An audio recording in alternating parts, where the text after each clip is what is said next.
ఉపాధ్యాయుల డిమాండ్స్ కూడా కొన్ని ప్రభుత్వం వద్ద పెట్టారు. మొన్న మీరు ప్రభుత్వం కూడా చర్చలు జరిపారు. మీకు కావాల్సిన డిఎల్ కానీ పిఆర్సీ కానీ అట్లాగే హెల్త్ స్కీమ్లో కూడా మీకు ఇప్పటివరకు రాలేదని చెప్పేసి కూడా చెప్పారు. అంటే ఇవన్నీ మీ డిమాండ్లన్నింటినీ పక్కదారి పట్టించడానికే ప్రభుత్వం కావాలని ఇట్లాంటి స్కీమ్ తీసుకొచ్చిందా ఉపాధ్యాయుల కోసం? డెఫినెట్గా సమాజంలో ఒక రకమైనటువంటి ప్రచారాన్ని పబ్లిసిటీని తీసుకుపోయినటువంటి ఆలోచనతోనే ప్రభుత్వం ఈ రకంగా చేసిందని మేము నమ్ముతా ఉన్నాం. మీరు ఇప్పటి వరకు పిఆర్సీని 26 నెలల పాటు దాటింది, అయినా కూడా పిఆర్సీ రిపోర్టును ఇప్పటి వరకు తెప్పించుకోలేదు, ఫిట్మెంట్ను ప్రకటించలేదు, ఎప్పుడు కూడా ఇంత తాత్సారమైనటువంటిది కాలేదు. ఏ దేశవ్యాప్తంగా ఏ రాష్ట్రంలో కూడా 6 డిఏలు పెండింగ్లో లేనటువంటి పరిస్థితి ఉంది. మన తెలంగాణ రాష్ట్రంలో 6 డిఏలు ఉన్నాయి. సగటున ఒక ఉపాధ్యాయుడు ఒక ఉద్యోగి 23% పైగా ఈ యొక్క డిఏల యొక్క పర్సంటేజ్ని నష్టపోయేటువంటి మానిటరీగా నష్టపోయేటువంటి పరిస్థితి కనిపిస్తూ ఉంది. చిన్న చిన్న పెండింగ్ బిల్స్ను కూడా పడతలేవు. మేము దాచిపెట్టుకున్నటువంటి జీపీఎఫ్ డబ్బులు, మా అకౌంట్లో ఉన్నటువంటి డబ్బులు మేము లోన్ పెట్టుకున్నా కూడా మాకు 2 సంవత్సరాల దాకా చెల్లించినటువంటి పరిస్థితి కనపడతా ఉంది. దాదాపు 3 సంవత్సరాలు అవుతున్నా కూడా సరెండర్ బిల్లులు ఇప్పటి వరకు పడినటువంటి పరిస్థితి కనిపిస్తూ ఉంది. డిఏ ఏరియర్స్ సంబంధించినటువంటి ఇన్స్టాల్మెంట్లు, సిపిఎస్ సంబంధించినటువంటి ఇన్స్టాల్మెంట్లు మీరు 30 నెలలు, 17 నెలలు, 18 నెలలు అని చెప్పేసి మీరు ఇన్స్టాల్మెంట్ ప్రకారం ఇస్తానటువంటి ఆ బిల్లులు చేసినప్పటికీ కూడా ఇప్పటి వరకు కూడా పడలేదు. మొన్ననే తెలంగాణ ప్రాంత ఉపాధ్యాయ సంఘం అగిటేషన్ దశల వారీ ఉద్యమాన్ని ప్రారంభించిన తర్వాత 10,000 లోపునటువంటి చిన్న చిన్న బిల్లులను అక్కడక్కడ పరిష్కారం చేస్తామని చెప్పేసి కొన్ని మాత్రమే వేసినట్లు ఇవ్వడం జరుగుతుంది. పేపర్ మీద మాత్రం 1000 కోట్లు ఇస్తున్నాము, 2000 కోట్లు ఇస్తున్నాము, 100 రోజులలో 6000 కోట్లు ఇస్తాము, ఎట్లా పంచుకోండి అని చెప్పేసి జేఏసీ సమావేశంలో ముఖ్యమంత్రి గారు చెప్పిండ్రు. అవన్నీ కూడా నిజం కావని చెప్పేసి నేను ఈ సందర్భంగా ఉద్యోగ ఉపాధ్యాయులకు తెలియజేస్తా ఉన్నాము. ఒకవేళ నిజమైతే మీరు ఎన్ని టోకెన్లు రిలీజ్ చేసారో శ్వేతపత్రాన్ని బయటికి తీసుకురండి.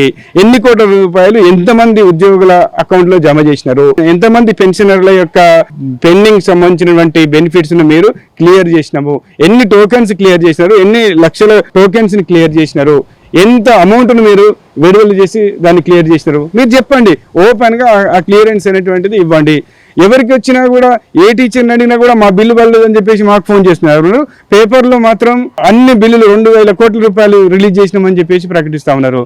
ఇలాంటి ప్రయత్నం చేయకుండా ఇక్కడి నుంచి ఇంకో జీపీఎఫ్ నుంచి ఈ సంవత్సరం వరకు వచ్చేసింది, సరెండర్ బిల్లు ఇంతవరకు పెట్టుకున్నటువంటి వాళ్ళందరికీ క్రియేట్ చేసినాము, టీఎస్జీఎల్ఐ 2023 చేసినామా 25 చేసినామా అనేటువంటి చెప్పండి.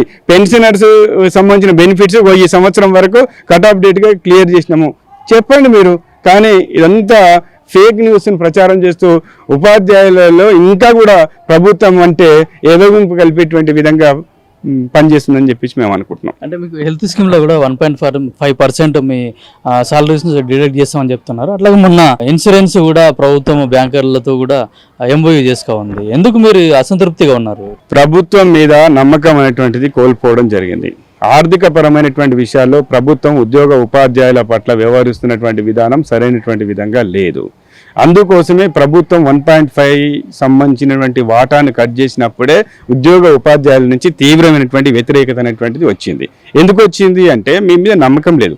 ఇప్పటి వరకు కాంగ్రెస్ ప్రభుత్వం అధికారంలో వచ్చినప్పటి నుంచి అంటే ఆ నుంచి ఇప్పటి వరకు కూడా దాదాపు 2 సంవత్సరాల కాలం దాటింది. సిపిఎస్ సంబంధించినటువంటి మ్యాచింగ్ గ్రాంట్ 10% మీరు వేయాలి. ఇప్పటి వరకు సిపిఎస్ సంబంధించినటువంటి అకౌంట్లలో మీరు వేయాల్సినటువంటి 10% గ్రాంట్ను ఇంకా కూడా వేయలేదు. అంటే ఎట్లా నమ్మకం ఉంటుంది? ఇప్పుడు మేము తీసుకున్నటువంటి 1.5 సంబంధించినటువంటి వాటా అమౌంట్ ట్రస్ట్ దాంట్లో ఉంటుంది, మీరు ఏసీ వేయలేదని మాకు ఇప్పటికి కూడా నమ్మకం అనేటువంటిది లేదు. జూలై 2వ తారీఖు నుంచి అమలు చేస్తామని మీరు చెప్తారు, మే శాలరీనే కట్ చేస్తారు. మరి మే శాలరీ కట్ చేసినప్పుడు మేలో తీసుకున్నటువంటి మెడికల్ బిల్లు ఏవైతే ఉన్నాయో ఆ రియంబర్స్మెంట్ బిల్లులను మీరు చెల్లిస్తారా లేదా మీరు కట్టిస్తారా, రిటర్న్ చేస్తారా అనేటువంటిది ఒక క్లారిటీ లేదు. ట్రస్ట్ను మొన్న ఏర్పాటు చేయడం జరిగింది. ట్రస్ట్లో కూడా జాయింట్ స్టాఫ్ కౌన్సిల్ నుంచి ప్రశ్నించేటువంటి సంఘాలను తీసేసి వాళ్ళకు అనుకూలంగా ఉన్నటువంటి కొన్ని సంఘాలను పెట్టుకున్నారు. ప్రభుత్వానికి ఉపాధ్యాయులకు అనుసంధానంగా ఉంటూ అత్యధికమైనటువంటి ఉపాధ్యాయ ఉద్యోగులకు సముదాయింపు చేయాల్సినటువంటి వాళ్ళని పక్కకు పెట్టేసుకొని మిగతా వాళ్ళని పక్కకు ఉండడం పట్ల మీరు తీసుకొచ్చినటువంటి ఈహెచ్సిటీకి సంబంధించినటువంటి విషయంలో ఏ ఒక్క ఉద్యోగ ఉపాధ్యాయుడు కూడా సంతృప్తికరంగా లేనటువంటి పరిస్థితి. చేస్తున్నామని చెప్పారు, చేసేటువంటి విధానం సరైనటువంటి విధంగా లేదు. గైడ్లైన్స్ అంతా తీసుకొచ్చి ఒక ట్రస్ట్ని ఫార్మేషన్ చేసి తర్వాత ఈ రోజు నుంచి కట్ చేస్తామని చెప్పేసి చేస్తే బాగుండేది. హడావుడిగా స్పౌజ్ది కట్ చేసినారు. పెన్షనర్స్కి సంబంధించినటువంటి దాంట్లో వాళ్ళు ఎట్లు ఇస్తారనేటువంటి తెలియదు.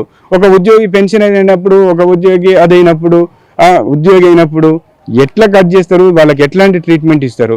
ఒకరి బేసిక్ పే ఎక్కువ ఉంది, ఇంకొకరి బేసిక్ పే తక్కువ ఉంది.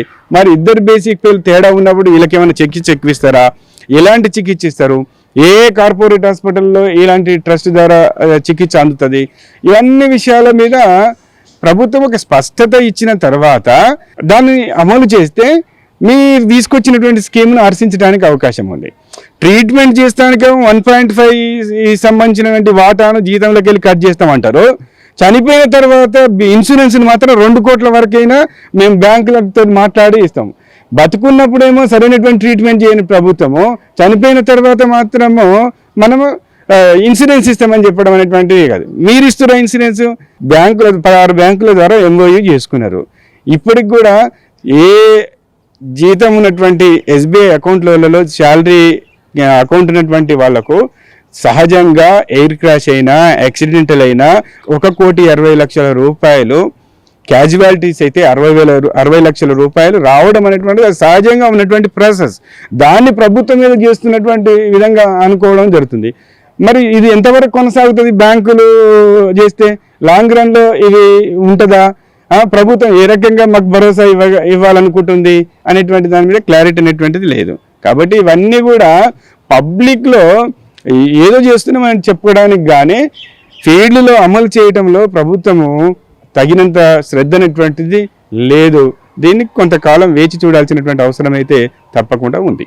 అంటే ఇప్పటికే కొన్ని స్కూళ్ళల్లో కూడా టీచర్లు కూడా నిరసన వ్యక్తం చేస్తూ ఉన్నారు. మీ భవిష్యత్ కార్యాచరణ ఏ విధంగా ఉండబోతుంది? డెఫినెట్గా తెలంగాణ ప్రాంత ఉపాధ్యాయ సంఘం పక్షాన మేము గౌరవ ప్రధాన కార్యదర్శి గారికి సమ్మె నోటీస్ ఇవ్వడం జరిగింది. మీరు ఇస్తానన్నటువంటి PRC కావచ్చు, మీరు ఇస్తానటువంటి DL కావచ్చు, మీరు ఇస్తానన్నటువంటి పెండింగ్ బిల్స్ విషయంలో మీరు చెప్పినటువంటి విధంగా ముఖ్యమంత్రి గారి యొక్క సమావేశంలో నిర్ణయం తీసుకున్నటువంటి ఆలోచనలు, మాకు చెప్పినటువంటి విషయాలకు, కనిపిస్తున్నటువంటి విషయాలకు చాలా భేదం అనేటువంటిది ఉంది.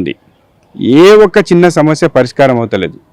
సాక్షాత్ ముఖ్యమంత్రి గారే మాకు సమావేశంలో చెప్పిండు, 2003 DSC వాళ్ళకు ఓల్డ్ పెన్షన్ ఇస్తాము, మీరు నోట్ చేసుకోండి, వాళ్ళకి ఇమీడియట్గా దానికి సంబంధించిన యాక్షన్ ప్లాన్ అన్నాడు. ఇప్పటికి కూడా మే 2వ తారీఖు నాడు మాకు సీఎం తోటి సమావేశం అయింది. ఇప్పుడు జూలై 2వ తారీఖు దాటిపోయింది. అంటే 2 నెలల టైంలో కూడా ఎక్కడికక్కడ సమస్య పరిష్కారం కాలేదు. పైగా సుప్రీంకోర్టులో స్పెషల్ లీవ్ పిటిషన్ వేసారు.